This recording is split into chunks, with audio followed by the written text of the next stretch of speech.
今日はパリからスペインのマドリードに向かいます。はじめまして、猛烈会社員を辞めて旅に出ている猫旅です。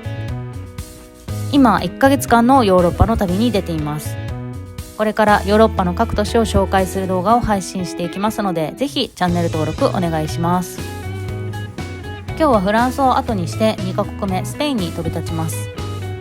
今回の旅での初の移動、特に EU 内の飛行機移動、LCC の移動も初めてなのでちょっと緊張しています。また今回の動画ですが、移動と着いてからの夕食のみとなっています。マドリードの街並みはまだ一切出てきません。移動でちょっとしたトラブルがあって、後半は飲みながら管を巻くという動画になっておりますので、そんなの見たくないよって方はすぐさま閉じろボタンを押していただき、マドリードの街並みは次の動画までお待ちいただけると幸いです。前回の動画で紹介したマレ地区の散策を終えてホテルに戻っています。途中パリオリンピックのモニュメントを発見。そういえばもう来年の夏ですもんね。オープニング映像は感動しましたし、さぞかし盛り上がるでしょ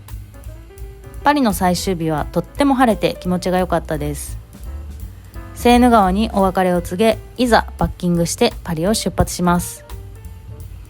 動画を撮り忘れてしまったのですが、出発の空港がシャルル・ド・ゴールではなくオルリー空港だったので、市内の駅から出ているオルリーバスというのに乗りました。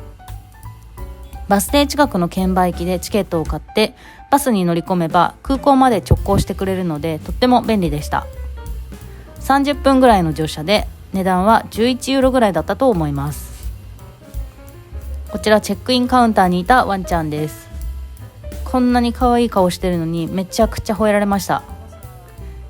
無事に飛行機には乗り込めたのですが、手荷物検査でトラブルが発生しました。スーツケースとリュックの手荷物で挑んだのですが、荷物チェックのところで水に引っかかってしまいました。ジップロックに一応まとめてはいたのですが、蓋が閉まってないということでスーツケース全部開けられて、目の前でワセリンや持ってきたクリームをポイポイゴミ箱に捨てられました。その後、まだあるだろ全部出せと、リップとか普通の手荷物検査だとそのままスルーできそうな微妙な液体物も全て出させられて、このジップロックが閉まるまでお前はここを通過できないみたいな感じになってしまいました。ちなみに顔用のパックはスルーでした。ジップロックもこれ規定のサイズよりちょっと小さくないっていう、たまたま私が持っていたものでこれを閉めろって言われ、やむなく入らないものはいくつか捨てざるを得ませんでした。前のおばあさんも同じように引っかかって物を捨てられてて、メディシーンって叫んでて、一緒にいた旦那さんらしき人がなんで勝手に捨てたんだと詰め寄るシーンもありました。無事に飛行機に乗れたから良かったものの、この一件で本当に疲れちゃいました。ちゃんと一箇所に集めて蓋を閉めていなかった自分が悪いのですが、大丈夫でしょってノリでいくと、こういう落とし穴があるのかと少し反省しつつ、ちょっと飛行機乗るときはさらに気を引き締めないといけないなと思いました。気を取り直してこれからのスペインを楽しみたいと思います。そろそろマドリードに到着します。着きました。今回は拍手ありでした。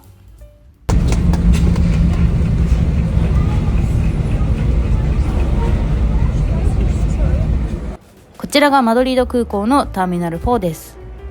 普通のエアラインが発着するターミナル1、2、3は近くなんですが、増設された LCC のターミナル4だけかなり離れています。発着がごちゃっとしたターミナルで、こんな表示も見つけました。先ほどの一件で疲れ切ってしまい、何かご飯を食べるところを探しているのですが、本当にパンとかしかなくて、近くの日本食レストランを探してそこに向かうことにしました。タクシー乗り場は出口を出てすぐなのでとっても分かりやすいです。タクシーに乗り込んだのですが、見てくださいこの雨。この時数年に一度の大雨が襲来しており、実はスペイン各地で洪水や、マドリードでも地下鉄の中に水が流れ込んだり、行政から帰宅要請なんかもあったそうです。疲れ切ってる中でついてないです。はい、日本食レストランが入ったショッピングモールに到着しました。めちゃくちゃ広いです。あと人が多い。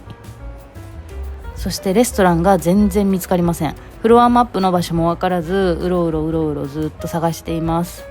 やっと見つけたレストラン、早速注文したいと思います。メニューがこちらです。スペインの方が思う日本食ってこんな感じなんですね。枝豆とか天ぷらとか、あと餃子が結構いろんなところでよく見るなって思いました。しかも餃子って書いてありました。あとは味噌スープとか、焼きそば焼きうどんも多かったですね。あとラーメン類、うどん、そばなんかもありました。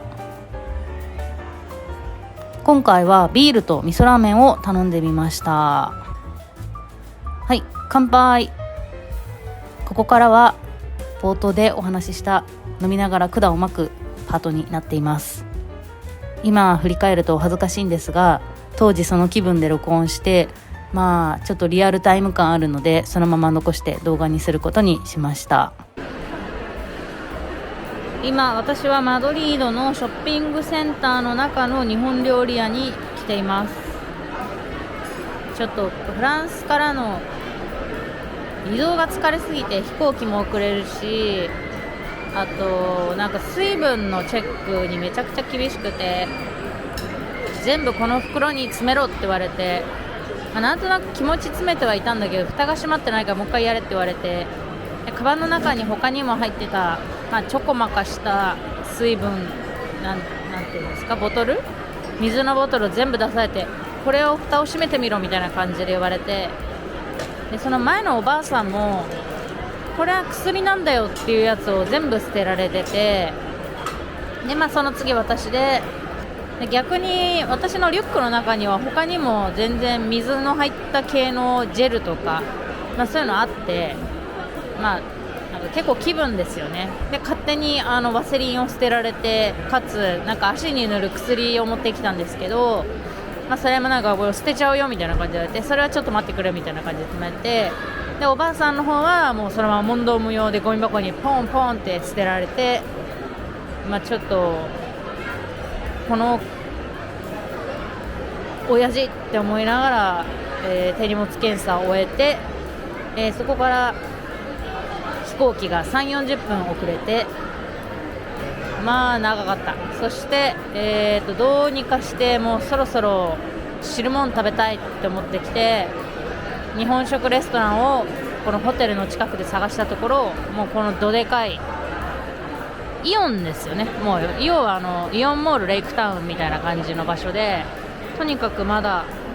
というか9時半過ぎてるんですけど、何してるんですかね皆さんはね。すごい人がいて、とにかく何をやってるんだろうみんな。ご飯食べてるので、日本料理屋さんに来ましたと。もうタクシー使っちゃいました。高かったけどもういいやと思って、でここで食べて、一応味噌ラーメンを頼んでみました。どういう味か分かんないけど、あとは札幌、普通に安定の札幌ビール、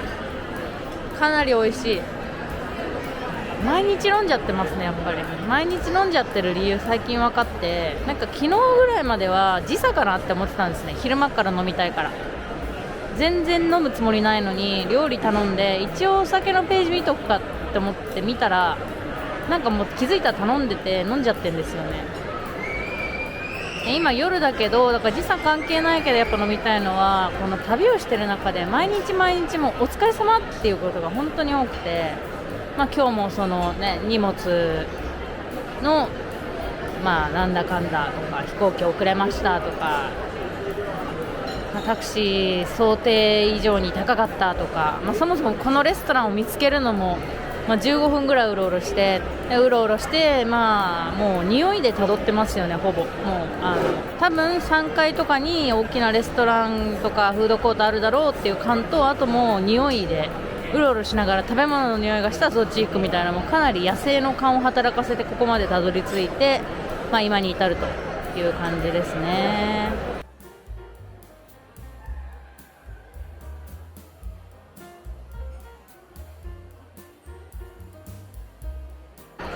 ついでに言うと、ここからホテルまでは多分車で10分ぐらいなんですけど、何で手配をしたらいいのかはまだ何も分かっていません。ウーバーが呼べるのか。ただめちゃくちゃどでかいんで、普通にイオンモールレイクタウンにタクシー呼びつけるのも結構ハードル高いじゃないですか。出口何個もあるよとかね、車寄せ1個じゃないんで、それをこのほぼ英語が通じない多分ウーバードライバーにとコミュニケーションしなきゃいけないっていうのが結構もうハードモードなんですけど、もうお酒飲み始めたからもうどうにでもなるかなって思って、最悪スパニッシュ喋れる友達に電話して通訳してもらうか、 Google 翻訳でここに必ず来て、このお店の近くに必ず来てって言ってやるかですね。はい、もうそこもレッツシーって感じで、はい、とりあえずホテルまではたどり着きたいと思います。帰りに小さなお寿司屋さんがあったのでテイクアウトで少し買っちゃいました。この後無事に Uber とも巡り合うことができ、ホテルに無事に到着しました。フロントはこんな感じでとってもモダンなホテルです。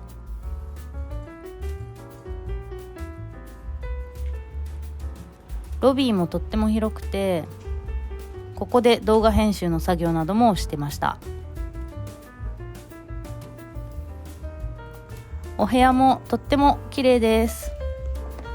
今日一日の中で一番癒されました。一番良かったことはこのホテルが素晴らしかったことです。机と椅子もあって完璧ですね。そしてトイレやシャワーもとっても綺麗で快適そうです。洗面所もこんな感じで独立されてて広いのですごい使いやすそうです。今日の動画ちょっと特殊な動画になってしまって申し訳ないですが、こういうのも旅の一部だよっていうのでそのまま使いました。次の動画以降はマドリードの街並み、観光スポットなどを紹介していきますので、ぜひチャンネル登録お願いできると助かります。ありがとうございました。